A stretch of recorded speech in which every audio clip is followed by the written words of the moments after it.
এখন এখানে সবচেয়ে বড় প্রবলেম দাঁড়িয়ে গেছে আপনার সোশ্যাল মিডিয়া।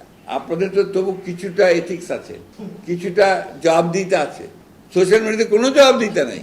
মির্জা ফখরুল বলতেছে হলুদ মিডিয়ার এথিক্স আছে, সোশ্যাল মিডিয়ার এথিক্স নাই। হলুদ মিডিয়ার এথিক্স আছে মির্জা ভাই, তা ঠিক। আমরা তো হাসিনার প্রেস কনফারেন্স দেখতাম, তাই না? এথিক্স তো দেখতাম। ওইটি যে পুরস্কারটি আপনার প্রাপ্য হয়েছে সেই পুরস্কারটি এখন আপনি পাননি, নোবেল শান্তি পুরস্কার। না আমি একটু বলি না, আপনার দরকার নেই, কিন্তু আপনি প্রাপ্যতা অর্জন করেছেন। আপনি চান কি না চান সেটা আমাদের ধর্তব্য নয়। অনেক প্রক্রিয়া আছে, কিন্তু আপনার এই নোবেল শান্তি পুরস্কার পাওয়ার জন্য আমার আহ্বান থাকবে, আমরা অনতিবিলম্বে সেই প্রক্রিয়াটিকে শুরু করি। ধন্যবাদ মাননীয় প্রধানমন্ত্রী। আপনাকে অনেক ধন্যবাদ।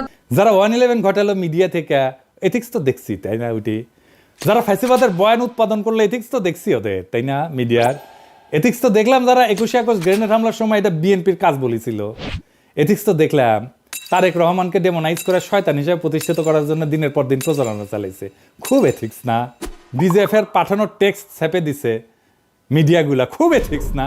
স্বীকারও করেছে আবার মাহফুজা নাম। কালবেলা সম্পাদক যে আয়নাঘরে যায় আলেমদের টর্চার করার সময় ইন্টারোগেট করার টাইমে হাজির থাকতো, সেটা খুব এথিক্স না?